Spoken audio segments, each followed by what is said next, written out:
mengangkat satu pujian penyembahan kepada Tuhan. Aba Bapa, Kau segalanya bagi kita.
Tuhan kami. Itu sebabnya kami patut bersyukur dan berterima kasih buat segala kebaikan-Mu, buat segala anugerah-Mu Tuhan yang begitu besar di dalam setiap kehidupan kami.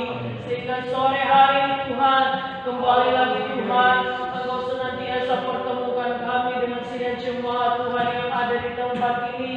Sama-sama kami mau memberikan yang terbaik buat Engkau. Kami mau menyembah Engkau di dalam roh dan kebenaran. Biarlah Tuhan Yesus Engkau bertata di atas setiap pujian penyembahan kami. Engkau senantiasa berkarya di dalam setiap ibadah kami Bapa, supaya kami sama-sama diberkati, kami sama-sama merasakan hadirat-Mu yang luar biasa mengalir di dalam hidup kami. Engkau berkati sidang jemaat Tuhan dalam persiapan, dalam perjalanan. Engkau tibakan mereka di tempat ini dengan selamat. Sama-sama kami mengagungkan Engkau. Segala bentuk kuasa iblis, kuasa setan yang mau mengganggu untuk kami beribadah kepada Engkau, kami satukan iman percaya kami. Kami hancurkan, kami patahkan dalam nama Yesus.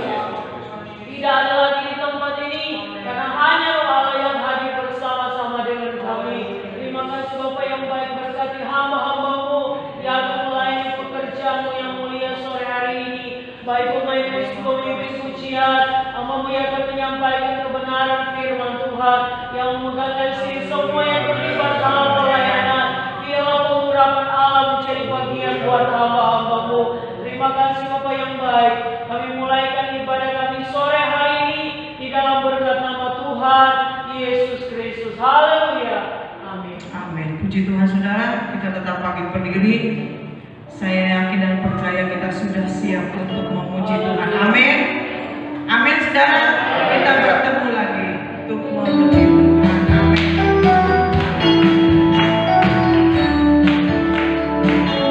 Kita bertemu lagi untuk memuji Tuhan. Kita bertemu lagi.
heran dan besar.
Sore hari ini bahkan kita yakin dan percaya pujian kita sudah naik ke hadirat Tuhan. Kita mau siapkan hati kita untuk menerima kebenaran firman Tuhan sore hari ini. Kita mau ke satu pujian penyembahan lagi kepada Tuhan, seperti wanita yang datang.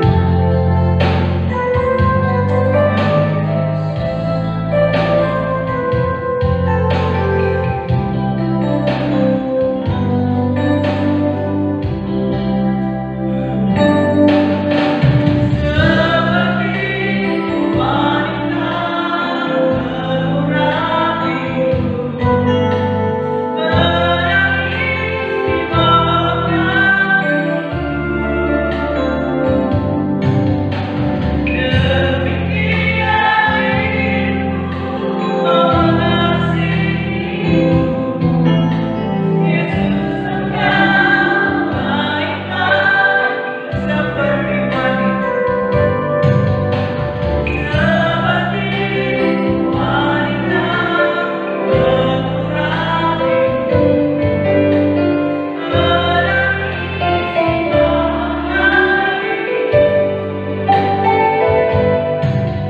kesempatan yang boleh Tuhan berikan hari ini, sehingga kami boleh memuji Engkau kembali, kami boleh memuliakan Engkau kembali, bahkan kami senantiasa diberi kesempatan untuk selalu menyembah Engkau yang baik dan benar. Terima kasih Bapa dalam surga berkat kesempatan ini, sehingga kami bersuka cita di dalam Engkau. Kami boleh merasakan hadirat Allah, kami boleh merasakan kehadiran Tuhan di tempat ini memberkati kami. Terima kasih Bapa dalam surga. Tiba saatnya sebentar kami akan mendengarkan bagian daripada sabda Tuhan.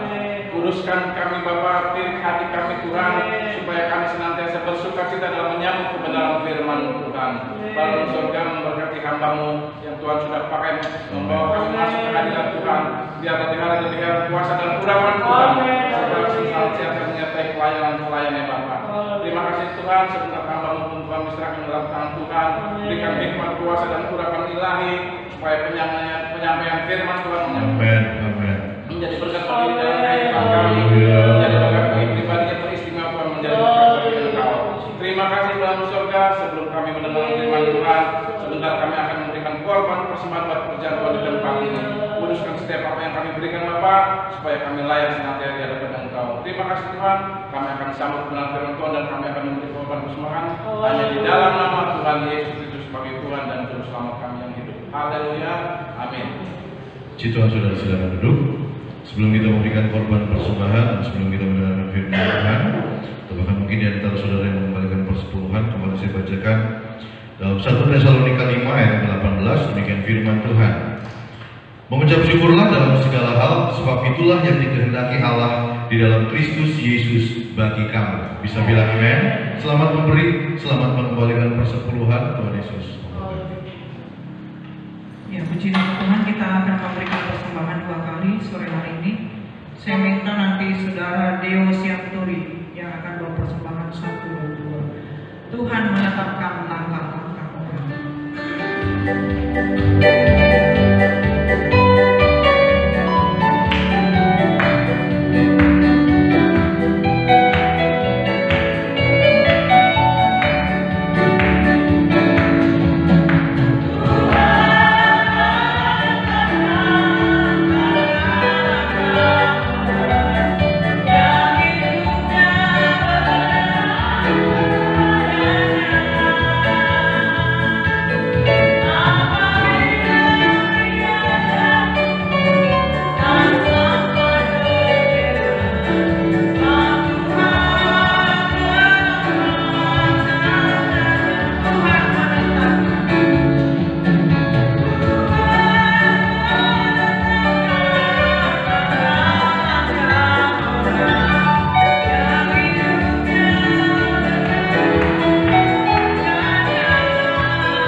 Mari kita tundukkan kepala kita berdoa. Hati kami limpah dengan syukur karena kebaikan Allah, pemeliharaan Allah yang terjadi dalam kehidupan kami, sehingga sore hari kami ada sebagaimana kami ada. Bapa dalam surga, kami jemaat Tuhan yang ada di sore hari di tangan-tangan kami sudah terulur memberkati pekerjaan Tuhan di tempat ini. Bahkan ada di antara kami yang mengembalikan persepuluhan. Bapa dalam surga, kami minta kepada mencurahkanlah berkat-Mu sehingga bisnis kami diberkati, usaha kami diberkati, pekerjaan kami diberkati, mata pencaharian kami diberkati. Bahkan apapun yang dikerjakan oleh setiap tangan-tangan kami, Tuhan buat berhasil dalam nama Tuhan Yesus Kristus. Perintahkan berkat-Mu untuk memenuhi setiap wadah, setiap tempat, setiap rumah yang kami persiapkan untuk menampung semua berkat-Mu. Bukan berkecukupan, tapi juga sampai berkelimpahan.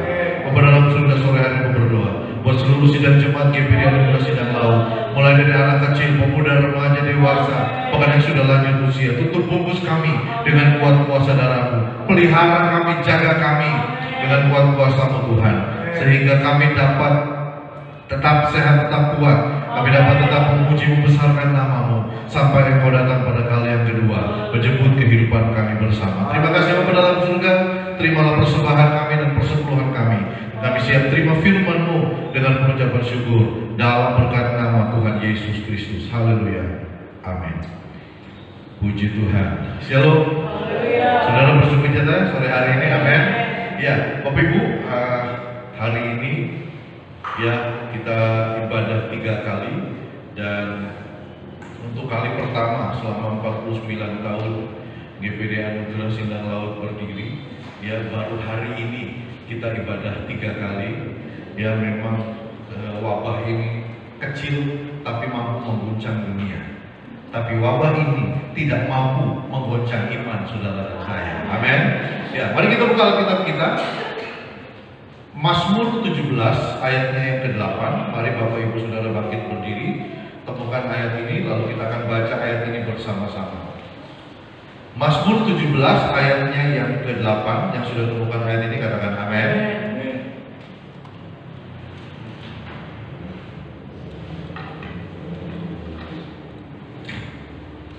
Kita baca ayat ini bersama-sama. Setelah itu ayat ketiga, kita baca dalam nama Tuhan Yesus Kristus. 2, 3. Peliharalah aku seperti biji mata, sembunyikanlah aku dalam naungan sayap-Mu. Bisa bilang amin? Terima kasih, silakan. Bapak Ibu Saudara dikasih oleh Tuhan, firman Tuhan katakan, peliharalah aku seperti biji mata, sembunyikanlah aku dalam naungan sayap-Mu. Ya.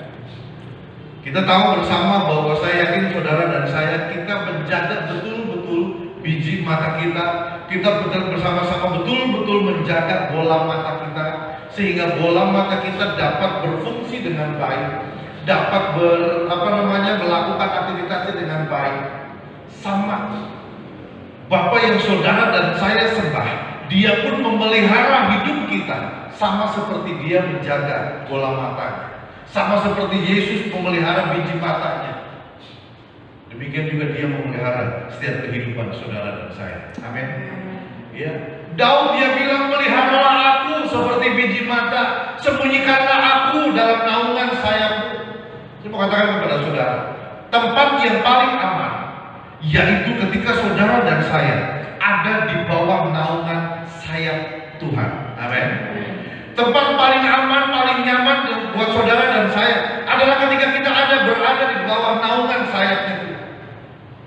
Daud dia berkata, jangan ambil Roh-Mu yang kudus, jangan buang aku dari hadapan-Mu, jangan buang aku dari hadirat-Mu, dan jangan ambil Roh-Mu yang kudus. Siapa Daud? Daud itu seorang raja.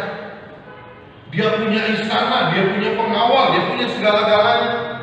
Tapi Daud dia bilang, jangan buang aku dari hadirat-Mu, jangan buang aku dari hadapan-Mu, dan jangan ambil Roh-Mu yang kudus dari hidupku. Jadi Daud tahu betapa pentingnya Roh Tuhan dalam kehidupannya.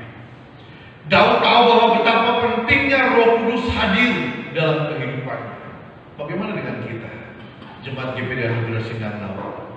Seberapa pentingkah Roh Kudus dalam kehidupan saudara?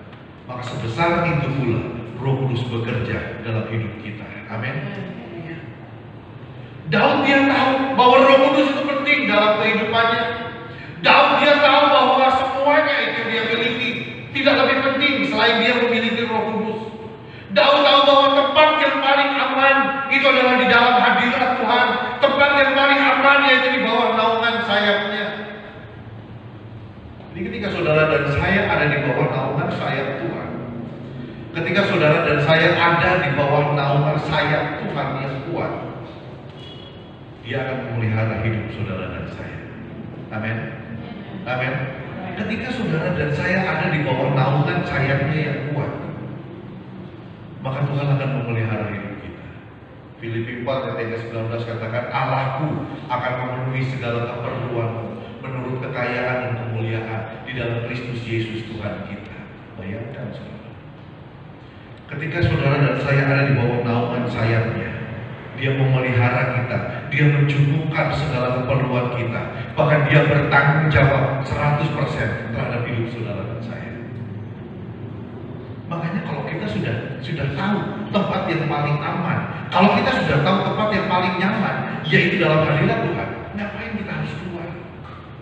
Yohanes 15 ayat yang kelima katakan, sebab di luar aku, kamu tidak dapat berbuat apa-apa. Saudara perhatikan, di luar Tuhan kita nggak bisa bekerja, kita nggak bisa melakukan apa-apa. Di luar Tuhan kita tidak ada gunanya. Tapi di dalam Tuhan, saudara dan saya, yang dari jurang kebinasaan, dari lumpur dosa, kita diangkat, dimasukkan kepada terangnya yang ajaib. Yang setuju bilang amin. Dulu kita tidak berguna, tetapi kita sekarang berguna. Menjadi apa? Menjadi alat untuk kemuliaan bagi nama Tuhan. Ya. Bukti dari pemeliharaan Allah, saudara dan saya, malam hari ini, sore hari ini kita sehat, kita kuat, dan kita diberkati oleh Tuhan. Itu bentuk pemeliharaan Tuhan. Nah, saya akan bagikan kepada saudara ciri-ciri orang yang dipelihara oleh Tuhan. Tapi saya tidak bicara tentang berkat. Ya, karena saya tahu, saya yakin, ketika hidup kita dipelihara oleh Tuhan, ya seperti tadi saya katakan, kita pasti akan diberkati. Amin. Iya dong, orang dipelihara oleh Tuhan. Segala keperluan kebutuhan kita dicukupkan. Ya kan? Segala keperluan kebutuhan saudara, bahkan dia bertanggung jawab 100%. Tapi sore hari saya bagikan kepada saudara, yang pertama, ciri orang yang dipelihara oleh Tuhan adalah orang itu selalu bersuka cita. Yang setuju bilang amin. Coba lihat kiri kanan. Ya, pastikan orang yang di kiri kanan saudara adalah orang-orang yang bersuka cita. Amsal katakan hati yang gembira membuat muka berseri-seri. Bayangkan saudara, dari hati, ya, akan membuat ketika hati kita gembira, muka kita berseri-seri. Tetapi semangat yang patah akan mengeringkan tulang. Itu Amsal bilang. Ketika hati kita gembira, ketika hati kita bersuka cita, maka muka kita akan berseri-seri. Makanya beda ya muka saudara dengan muka orang-orang yang tidak mengenal Tuhan. Muka kita pasti bersinar. Kenapa? Hati kita gembira. Kenapa hati kita gembira? Karena Tuhan pelihara kita. Amin. Amin. Iya dong. Tuhan sudah pelihara kita. Ngapain kita mesti? Tuhan sudah pelihara hidup saudara dan saya. Ngapain kita hanya duduk merenung? Duh, nasib saya kok jelek banget. Enggak, saudara. Justru karena Tuhan pelihara kita, kita harus menjadi orang-orang yang selalu bersuka cita. Bersuka cita, hati yang gembira membuat muka berseri-seri ini sudah menjadi ciri khasnya kita, menjadi ciri khas saudara dan saya. Ini harus jadi gaya hidup kita sebagai anak-anak Tuhan, sebagai orang-orang yang percaya kepada Tuhan. Bersuka cita, ya. Jadi ketika situasi atau wabah ini mulai terjadi, ya, bukan berarti kita menantang wabah ini, tidak. Tapi ketika kita tetap bersuka cita, maka ada nilai positif. Orang-orang akan melihat kita. Mereka akan bilang, wih, beda ya kalau anak Tuhan dengan orang-orang yang tidak percaya kepada Tuhan. Muka mereka bersinar, muka mereka hati mereka selalu bersuka cita. Padahal wabah itu seolah-olah sudah di depan mata. Tapi karena kita tahu, kita dipelihara oleh Tuhan. Kita ada di bawah perlindungan tangan Allah yang kuat. Makanya hidup saudara dan saya, ya itu pasti dijamin 100% oleh Tuhan. Daud saja dia tahu. Coba kita buka Mazmur 118 ayat yang ke-24. Mazmur 118 ayat yang ke-24, demikian firman Tuhan. Inilah hari yang dijadikan Tuhan. Marilah kita bersorak-sorak dan bersuka cita karenanya. Inilah hari yang dijadikan Tuhan. Senin, Selasa, Rabu, Kamis, Jumat, Sabtu, Minggu. Saya mau katakan, itu adalah hari yang Tuhan jadikan. Dan firman Tuhan katakan, mari kita bersorak-sorak, mari kita bersuka cita karena hari ini. Jadi kalau saudara baca ayat ini ketika saudara bangun tidur, saudara baca ayat ini hari Senin, saudara baca ayat ini hari Selasa, terus Rabu, Kamis, Jumat, Sabtu, Minggu, maka tidak ada alasan saudara dan saya untuk tidak bersuka cita. Amin. Karena semua hari Tuhan jadikan, semua hari Tuhan bikin, semua hari Tuhan ciptakan. Dan firman Tuhan itu adalah kata-kata ajakan. Mari kita bersorak-sorak dan bersuka cita karenanya. Ketika kita tahu hari Senin itu ciptaan Tuhan, berarti hari Senin kita bersorak-sorak. Kita harus bersuka cita. Ketika hari Selasa kita bangun tidur lalu kita baca ini dan kita menyadari, oh ya betul, bahwa Selasa pun Tuhan ciptakan, hari Selasa pun Tuhan jadikan, maka saudara akan melewati hari itu dengan sukacita. Ketika hari Rabu saudara baca Alkitab, baca ayat ini, dan saudara mengerti bahwa hari Rabu adalah hari yang diciptakan oleh Tuhan, maka saudara lewati hari Rabu juga dengan penuh sukacita. Begitu juga dengan hari Kamis, Jumat, Sabtu, lalu hari Minggu kita pakai untuk kita datang ke rumah Tuhan. Semua hari dijadikan Tuhan. Jadi tidak ada alasan untuk kita tidak bersukacita. Tidak ada alasan untuk kita tidak tersenyum.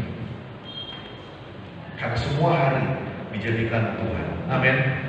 Jadi bagi orang Kristen, bagi orang percaya sebetulnya nggak ada hari sial. Nggak ada.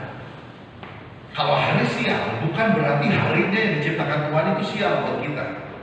Bukan. Ya.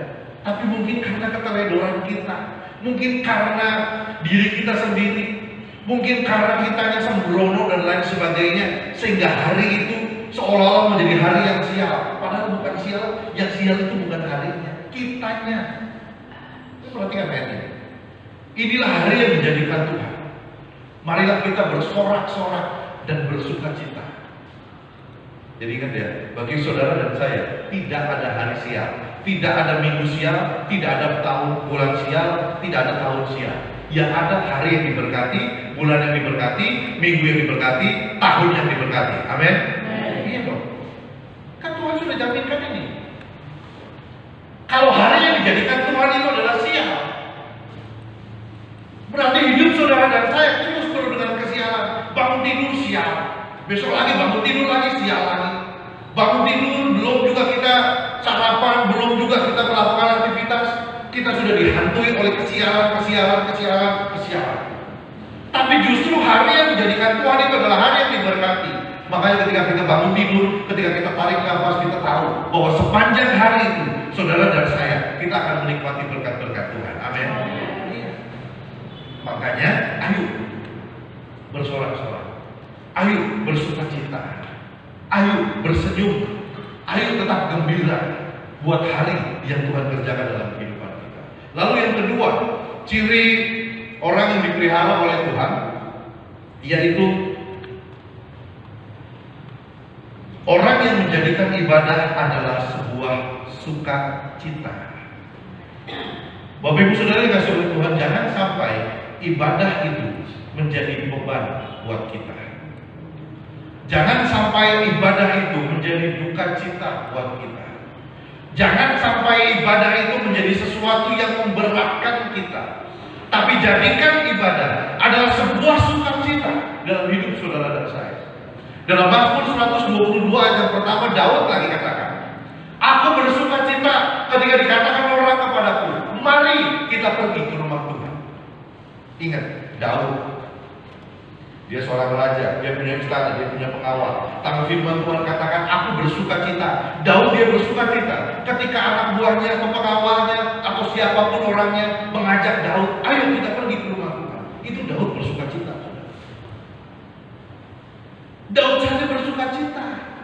Masa kita jadi beban ketika orang ajak kita ke gereja? Oh, gereja yuk. Pak, ke gereja yuk. Bu, ke gereja yuk. Mana? Gereja maning, gereja maning. Nggak akan ada berkat sebenarnya. Timotius katakan latihan badannya terbatas gunanya, tetapi ibadah itu mengandung janji, baik untuk hidup hari ini maupun untuk hidup yang di masa yang akan datang. Dalam arti kata, ketika saudara beribadah hari ini, ketika saudara beribadah minggu depan, saudara beribadah minggu yang lalu, secara tidak langsung saudara sedang menyiapkan bekal. Untuk apa? Untuk di kehidupan yang akan datang. Nggak mungkin kita masuk surga, tapi kita tidak tahu bagaimana caranya memuji Tuhan. Gak mungkin saudara dan saya masuk kerajaan surga kalau kita tidak tahu bagaimana caranya menyenangkan hati Tuhan. Karena di surga itu isinya puji-pujian. Makanya kenapa ada Lucifer? Lucifer itu diciptakan Tuhan, disiapkan Tuhan untuk menjadi pemimpin biduan, untuk menjadi pemimpin pujian. Tapi karena kesombongannya si Lucifer adalah kesombongan yang luar biasa, dia ingin menyamai yang maha tinggi, dia ingin menyamai Allah. Allah jatuhkan dia, Allah buang dia ke tempat yang paling dalam di bawah bumi ini. Maka dari Lucifer, dari seorang pemimpin pujian menjadi pemimpin setan. Dari artinya surga itu puji-pujian. Lah, kalau saudara nggak tahu bagaimana caranya memuji Tuhan, bagaimana kita mau masuk surga? Nggak mungkin kan saudara masuk surga yang kayak nyanyi-nyanyi, saudara hanya melihat aja, ya enak dia nyanyinya. Makanya bekalnya kapan? Ini sekarang. Ketika saudara beribadah, berarti saudara sedang menyiapkan bekal untuk nanti di surga. Yang setuju bilang amin. Ya, saudara bepergian jauh, pasti saudara menyiapkan bekal. Minimal minimal saudara siapkan uang. Atau biasanya ibu-ibu dia masak supaya nanti kalau di perjalanan nggak usah beli makanan di luar, ya cukup buka rantang makan bareng. Bekal harus dipersiapkan. Sama, ibadah itu mengandung janji baik untuk hidup hari ini maupun untuk hidup yang akan datang. Makanya, gimana caranya supaya bekal itu tetap saudara siapkan? Jadikan ibadah adalah sebuah sukacita. Amin. Jangan lagi ibadah lagi. Saudara, pada waktu saya ngobrol sama istri saya, kita harus bikin ibadah 3 kali. Lalu istri saya tanya, kenapa sih? Kasihan kalau bikin ibadah 2 kali. Yang jangan sampai gara-gara dibatasi, lalu yang biasa ikut ibadah pagi suruh ikut ibadah sore, lalu mereka nggak bisa ibadah sore, sampai akhirnya tidak ibadah. Ya, sekalipun kami harus beradaptasi, jadi bukan cuma new normal secara keseluruhan, kami juga harus beradaptasi dengan situasi yang baru. Karena jam 5, setengah 5 kami harus bangun, kami harus persiapkan segala sesuatunya, semprot desinfektan dan lain sebagainya. Ibadah jam 7 dimulai. Kenapa? Karena kami tahu ibadah itu jangan menjadi beban buat kami sebagai gembala. Dan kami juga pengen ibadah ini menjadi sukacita buat hidup saudara. Amin. Itu bekal kita. Daud aja dia tahu. Ketika orang berkata kepada dia, ayo kita pergi ke gereja. Kalau dalam Alkitab terjemahan lama memakai, mari kita masuk ke dalam rumah Tuhan. Bayangkan. Jadi bukan hanya kita pergi ke rumah Tuhan, tapi kita masuk. Sama seperti saudara dan saya sore hari ini. Kita masuk ke dalam rumah Tuhan, kita menikmati hadirat Tuhan, kita menikmati berkat-berkat Tuhan di tempat ini. Dan sebentar ketika saudara pulang, saudara bawa berkat-berkat itu. Amin. Daud saja dia tahu ya bahwa ibadah adalah sebuah sukacita. Makanya sore hari ini kembali saya mengajak, mari Bapak Ibu Saudara dikasih oleh Tuhan. Bukan cuma hari ini, tapi minggu depan, bulan depan, bahkan ketika semuanya normal, ketika ibadah semua diberlakukan kembali, ibadah rumah tangga, ibadah pria, ibadah wanita, Sabtu ceria, pemuda remaja, umum 1, 2 atau 3, kita ambil bagian dalam setiap ibadah itu. Jadikan itu sukacita. Jadi ketika ada orang ngajak, ayo kita ke gereja, ayo kita ke gereja, saya siap-siap dulu. Maka ibadah itu akan menjadi berkat tersendiri buat hidup kita. Berkat itu, ibadah itu akan menjadi berkat tersendiri buat hidup kita bersama. Lalu yang ketiga, ciri orang yang yang dipelihara oleh Tuhan adalah orang yang tahu siapa Tuhannya. Ketika kita tahu kita dipelihara oleh Tuhan, kita juga tahu siapa Tuhan kita. Ketika kita tahu siapa Tuhan kita, maka yang harus kita lakukan yaitu kita harus menyembah Dia. Ketika kita tahu bahwa Allah yang di dalam nama Yesus Kristus, Dia yang memelihara hidup kita, dan kita tahu Dia adalah Tuhan kita, maka timbal balik kita terhadap pemeliharaan Tuhan, kita harus datang menyembah kepada Tuhan. Amin. Makanya ketika ada masalah, orang Kristen, anak Tuhan, jangan pergi ke tempat yang lain. Kalau kita tahu siapa Tuhan kita, ketika beban hidup datang menerpa hidup kita, ketika tekanan hidup menerpa hidup saudara dan saya, kita tahu kepada siapa kita pergi. Kita tahu kepada siapa saudara harus mengangkat tangan. Bukan kepada dewa-dewa, bukan kepada dewi-dewi, tapi kepada Yesus, sumber segala-galanya. Hanya kepada Yesus, Dia sang pemelihara hidup saudara dan saya. Dia yang memelihara setiap langkah kaki kita. Jadi ketika kita tahu siapa Tuhan kita, berarti kita tahu Dia Allah yang memelihara hidup kita. Loh saudara, siapa yang bisa, ya siapa yang berani bilang, ya kurang lebih 3 bulan wabah ini ada di Indonesia, lalu kita bilang dengan tegas, saya bilang, kita saudara dan saya bilang, saya bisa lewati ini karena saya sendiri, bukan karena Tuhan. Tidak ada yang berani. Tetapi kita berani berkata, kalau hari ini saya sehat, hari ini saya tetap kuat, hari ini saya tetap hidup, karena Tuhan yang memelihara hidup saya, karena Tuhan yang memelihara hidup saudara, karena Tuhan yang memelihara hidup kita bersama. Amin. Iya. Ketika kita tahu siapa Tuhan kita, ketika kita tahu siapa yang memelihara hidup kita, seperti saya tadi katakan, ketika Tuhan memelihara hidup saudara, maka Dia bertanggung jawab 100%. Makanya kita harus tahu siapa Tuhan kita. Dan ketika kita tahu, bukan hanya harus mengucap syukur, bukan hanya harus selalu bersuka cita, bukan hanya harus selalu bersyukur, tapi kita juga harus datang menyembah Tuhan. Kita harus datang memuji Tuhan. Kita harus datang dan mengangkat tangan kita kepada Tuhan. Seperti lagu tadi katakan, sampai akhir ku menutup mata. Sampai Yesus datang pada kali yang kedua, atau sampai Yesus menjemput hidup saudara dan saya. Biarlah Yesus melihat bahwa iman yang saudara dan saya miliki adalah iman yang kokoh, adalah iman yang kuat, adalah iman yang dewasa, yang akan mengantarkan kita ya dari dunia ini masuk dalam kehidupan yang kekal, masuk dalam kerajaan yang kekal, masuk dalam kerajaan yang tak tergoncangkan. Amin. Amin.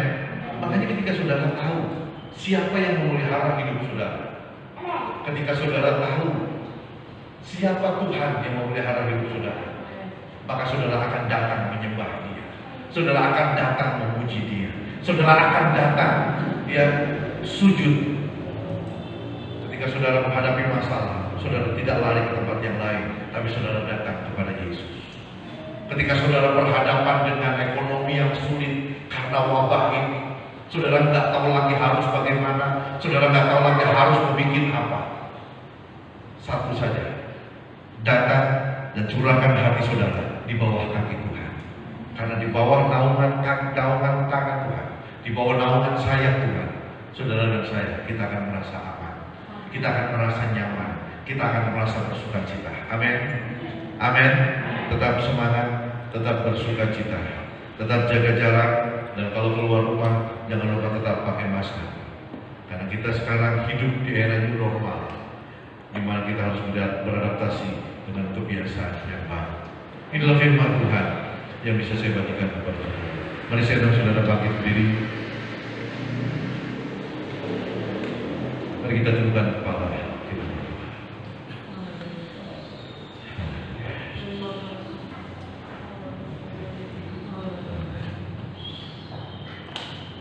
Ya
Bapa kami yang ada dalam kerajaan surga, Bapa yang kami panggil dan kami kenal dalam nama Tuhan Yesus Kristus.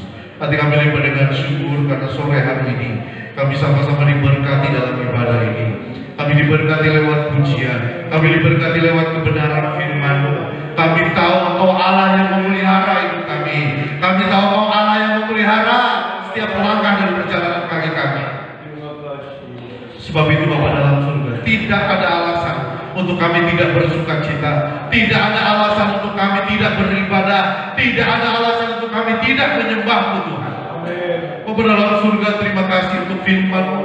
Tanamkan firman-Mu dalam hati kami, menjadi rema, menjadi kekuatan dalam kehidupan kami. Iman kami semakin bertumbuh, iman kami semakin kuat, iman kami semakin dewasa. Terima kasih Tuhan, terima kasih Allah Roh Kudus untuk berkat firman-Mu yang kami terima.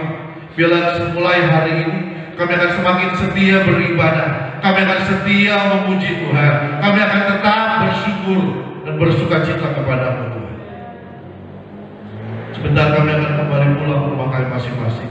Tuhan sertai kami tibakan di rumah dengan selamat, baik kami yang berjalan kaki, dengan motor atau dengan mobil, dengan kendaraan pribadi atau dengan kendaraan umum. Allah Immanuel yang membawa kami tiba di rumah, maka Allah Immanuel juga yang mengantarkan kami tiba di rumah kami masing-masing. Dan ketika kami melewati malam yang gelap, dalam masa petiduran kami, berikan kami tidur yang nyenyak. Besok pagi kami bangun dengan kesegaran. Besok pagi kami bangun dengan sukacita, kami bangun dengan bersorak-sorak, dan kami akan menikmati berkat-berkat Allah sepanjang hari esok dan sampai selama-lamanya. Terima kasih Bapa dalam surga, dan akhirnya Bapak Ibu, mari angkat kedua tanganmu dan terimalah berkat. Sidang jemaat yang dikasih oleh Tuhan, kembalilah pulang ke rumah masing-masing. Bawalah berkat yang melimpah dari Allah Bapa, cinta kasih dari anaknya Tuhan Yesus Kristus, persekutuan, kekuatan, dan pengurapan dari Allah Roh Kudus menyertai dan memberkati saudara dan saya sore hari ini sampai selama-lamanya. Terimalah berkat ini dengan pengucapan syukur dalam berkat nama Tuhan Yesus Kristus. Setiap kita diberkati, sama-sama katakan amin. Selamat sore, Tuhan Yesus memberkati.